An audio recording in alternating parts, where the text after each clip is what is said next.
Hello dear children, welcome to the lectures hosted by Zeta Institute of Science. I am Jitin sir and I am here to teach you guys physics. So my dear children, आज की video में हम लोग सीखने वाले हैं VI characteristic of p-n junction diode. Okay, which is quite very important question, लेकिन सी logically speaking इतना डिफिकल्ट नहीं है. मेरे प्रीवियस लेक्चर में मैंने आप लोगों को सिखाया था कि फॉरवर्ड बायस में क्या होता है और रिवर्स बायस में क्या होता है. बस वो सेम स्टोरी दिमाग में रखना है एंड एज इट इज उसके जो ग्राफ्स हैं ना वो दोनों ग्राफ्स को आपको सिर्फ कंबाइन करना है. आप पूछोगे सर आपने तो कैरेक्टरिस्टिक के बारे में बोला, कैरेक्टरिस्टिक का मतलब क्या होता है? इट्स लाइक अच्छा है बुरा है ये सब चीज़ें बताना होता है कैरेक्टरिस्टिक. तो आप ये ग्राफ की बात क्यों कर रहे हो बच्चे लोग? See in general characteristic of anything अगर बोलेंगे तो हम बोलते हैं हाँ ये ऐसा है वैसा है, मैग्नेटिक फील्ड में ऐसा करता है वैसा करता है, ये सब चीज़ें हम लोग बोलते हैं. बट VI कैरेक्टरिस्टिक का मतलब अलग होता है. V stands for voltage, I stands for current. VI characteristic मतलब वोल्टेज और करंट के चेंजेस आपस में एक दूसरे को कैसे इन्फ्लुएंस करती है उसका ग्राफ आपको बना के दिखाना है. ओके, सो VI characteristic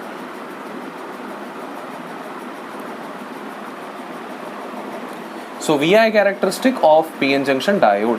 PN junction diode का VI कैरेक्टरिस्टिक कैसे बनाते हैं? ये हमें बनाना है वोल्टेज, ये बनाना है करंट. ओके, सो बेसिकली आप तो जानते ही हैं कि भाई अगर हम लोग ने डायोड को फॉरवर्ड बायस में लगा दिया तो क्या होता है ये तो आप जानते ही हैं. तो ये P है, ये N है, इसको फॉरवर्ड बायस में लगा दिया. फॉरवर्ड बायस मतलब पॉजिटिव को P से कनेक्ट किया, नेगेटिव को N से कनेक्ट किया. So this is forward biased. Okay, forward bias में आप तो जानते हैं कि क्या होता है, हम लोग जब वोल्टेज को बढ़ाते हैं जीरो से अगर बढ़ाएंगे तो इनिशियली कुछ ऐसा खास करंट फ्लो होता नहीं है. हाँ, माइनॉरिटी कैरियर्स की वजह से छोटा मोटा करंट फ्लो हो सकता है, उसके अलावा कुछ खास बड़ा करंट फ्लो नहीं होता है. सो इनिशियली जो करंट फ्लो होती है वो ऑलमोस्ट जीरो के करीब होती है. कब तक होती है? जब तक हम लोग उसके नी वोल्टेज के वैल्यू को जब तक क्रॉस नहीं करते हैं. तो ये वैल्यू जिसको हम लोग VK से डिनोट करेंगे, we will be calling it as knee voltage. So knee voltage जैसे ही क्रॉस करेंगे वैसे ही करंट का वैल्यू शूट होना शुरू हो जाएगा. सो जैसे आप जानते हैं ये बिहेव करना शुरू हो जाएगा एज अ कंडक्टर. कंडक्टर की तरह बिहेव करती है. किसके बाद? इस सेक्शन के बाद वो कंडक्टर की तरह बिहेव करती है. तब तक वरना तब तक तो इंसुलेटर मतलब कुछ काम का ही नहीं रहता है. जैसे हम लोग इसको रिवर्स बायस पे कनेक्ट करेंगे, रिवर्स बायस पे कनेक्ट करने का मतलब क्या होता है? पीएन जंक्शन डायोड को उल्टा कनेक्ट करना. मतलब पॉजिटिव को कनेक्ट करेंगे N के साथ और नेगेटिव को कनेक्ट करेंगे P के साथ. ओके, अब इस केस में आप तो जानते हैं कि वो रिवर्स बायस का वो भी से अपना डिप्लीशन रीजन जो होती है, डिप्लीशन रीजन बड़ा होता जाएगा. जितना हम लोग वोल्टेज को बढ़ाएंगे डिप्लीशन रीजन बड़ा होता जाएगा. जब तक डिप्लीशन रीजन वहाँ पर एग्जिस्ट करती है या बैरियर पोटेंशियल वहाँ पर एग्जिस्ट करती है, करंट फ्लो तो हो ही नहीं सकती है. तो करंट फ्लो होगा ही नहीं. हम वोल्टेज तो बढ़ा रहे. सो इस बार क्या वोल्टेज उल्टे डायरेक्शन पे बढ़ा रहे तो माइनस V पे आएगा. वोल्टेज तो बढ़ा रहे लेकिन उसके हिसाब से करंट तो नहीं बढ़ रहा.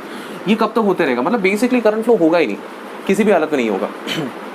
लेकिन आप अगर बढ़ाते जाएंगे 100 वोल्ट 200 वोल्ट ऐसे ऐसे वैल्यूज तक अगर बढ़ाते जाएंगे तो यू विल ऑब्जर्व कि एक पर्टिकुलर पॉइंट के बाद, जैसे मैंने रिवर्स बायस के केस में एक्सप्लेन किया था आप लोगों को. सो प्लीज़ मेक श्योर कि ये वीडियो देखने के पहले प्रीवियस वीडियो देखने के बाद यहाँ पर आए, तब जाके आपको ये वीडियो ज़्यादा फ्रूटफुल लगेगा.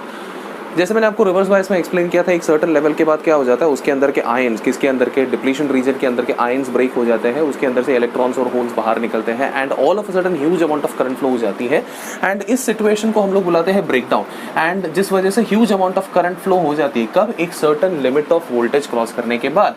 उस वोल्टेज को हम लोग VB से डिनोट करते हैं. We call that voltage as breakdown voltage.